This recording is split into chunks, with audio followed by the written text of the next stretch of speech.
The trick-or-treater. This incident happened to me last year on Halloween. My parents had gone out to a party which left me and my little brother home alone. They had given us the task of handing out candy to the trick-or-treaters. This bummed my brother and I out because we had made plans to go trick-or-treating with a few of our friends.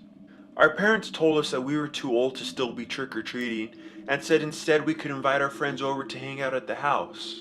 My friends declined my invitation to come over because they still wanted to go trick-or-treating. So that left me home alone with my little brother handing out candy. A lot of people stopped by our house, and by 10 o'clock, almost all the candy was gone. We were sitting on the couch stuffing ourselves with candy and watching a scary movie when we heard a knock at the door.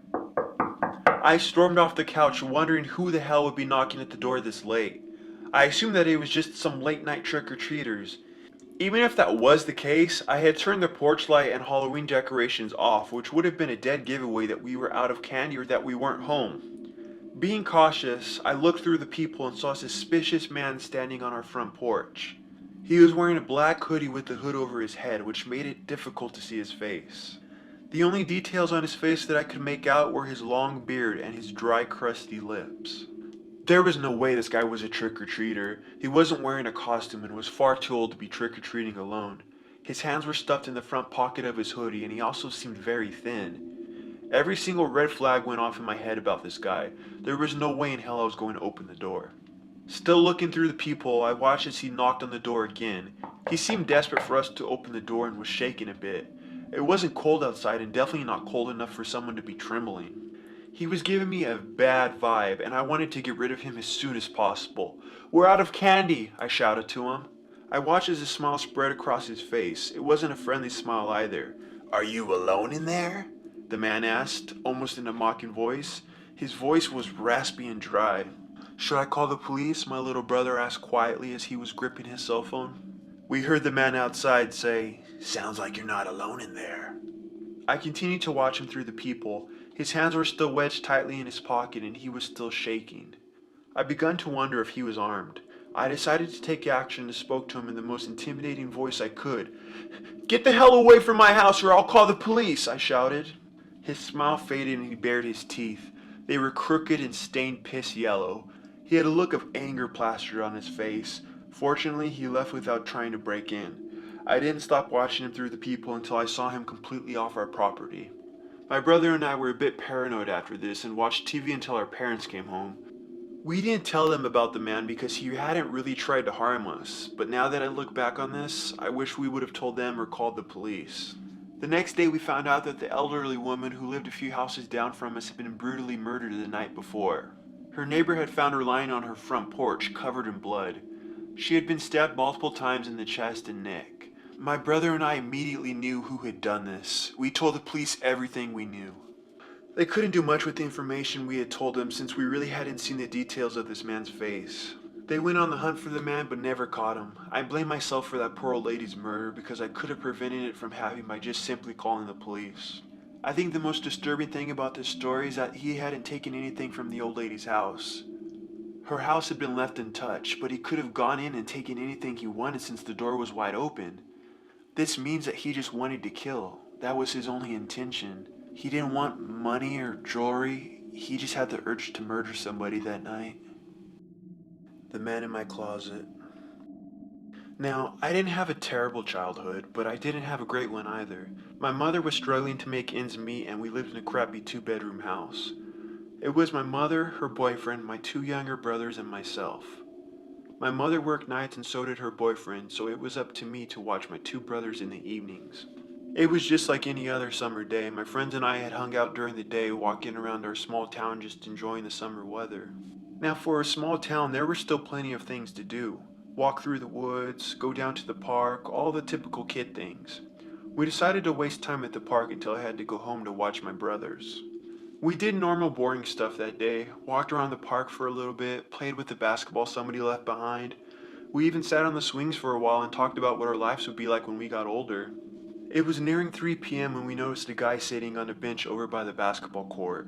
It was nearing the time for me to get home anyways, and this man was just giving me and my friends an odd vibe, so we decided to leave. As we neared the main street, which also happens to be the street my house is located, my friends and I parted ways. When I got home, my mother was on her way to work. She let me know that there were some leftovers in the fridge for my brothers and myself in case we got hungry. We spent most of that day indoors watching TV or playing video games. Around 7:30, my brothers wanted to go outside and ride their bikes for a little bit. It wasn't dark just yet, so I agreed. As they rode their bikes, I was sitting on the curb looking at my phone, texting my friends, just telling them how bored I was. A couple minutes later, my youngest brother, who was about 7, comes up to me and points towards our house. I looked just in time to see a figure of what seemed to be a man walking inside. I immediately tell my brothers to not worry and continue riding their bikes as I call my mother and let her know what just happened. She calls the police and they showed up within 5 minutes. They did a full search of our home but found nothing. They spoke to my mother on the phone and told her nothing is there and it must just have been our imaginations.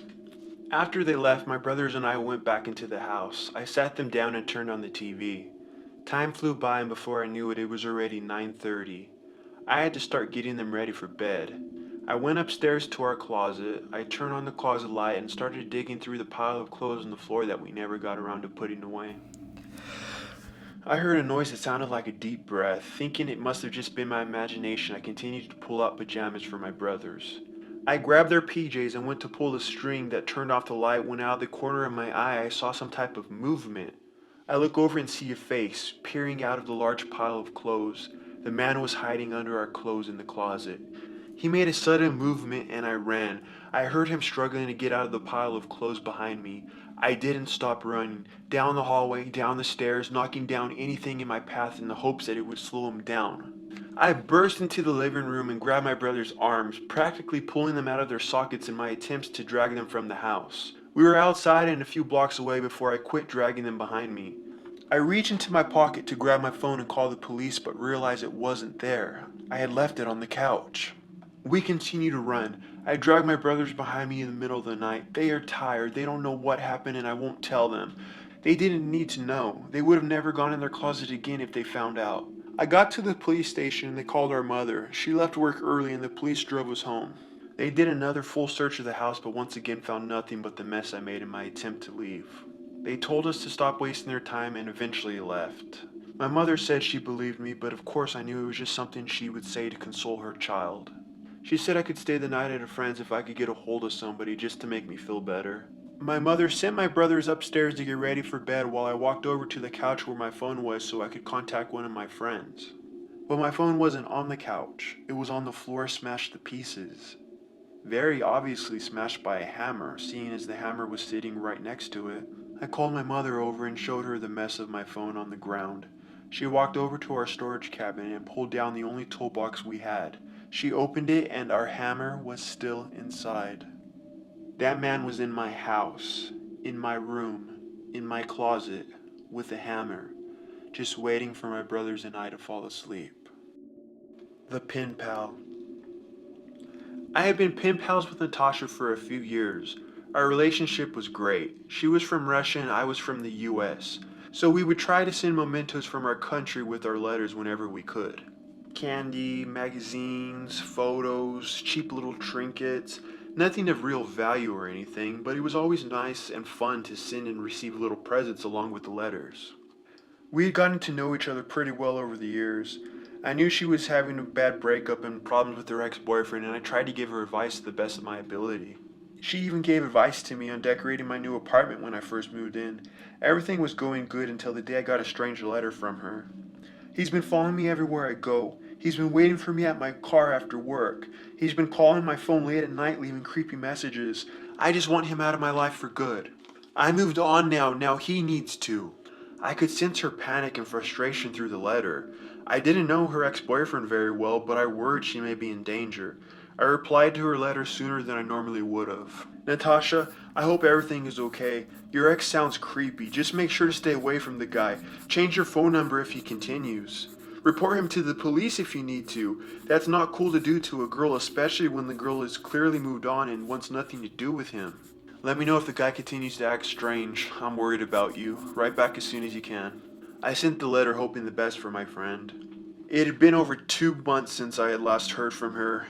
That was strange. Normally it would take a week, maybe a week and a half, 2 tops to get a new letter from her. I had begun to forget about not receiving a response for so long. Work and life would occupy my mind. Occasionally, I'd see something or hear something that would remind me of her, and I would begin to worry what was taking my friend so long to respond.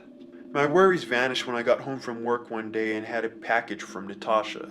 I opened it up as soon as I got inside the house. What I saw gave me goosebumps. They were pictures of me. Pictures of me at work, pictures of my house, pictures taken through my window as I watched TV. The last picture was the worst. It was a picture of me sleeping in my bed.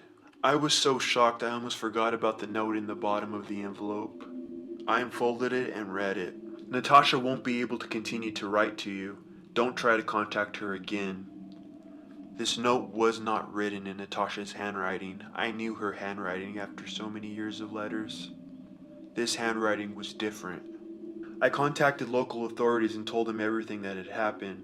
They said they'd look into the situation. They called me the next day and told me they contacted Russian authorities. Natasha's mother had filed a missing persons report 6 weeks earlier. To this day, I still haven't heard from her. Hey guys, if you made it this far, we really appreciate all your support. If you haven't yet joined the Ghoul Gang, you can do so right now by hitting that subscribe button. And if you enjoyed these scary stories, go ahead and hit that like button so we know we're doing a good job. And with that being said, please don't forget, nothing on this earth is more scary than a fellow human being.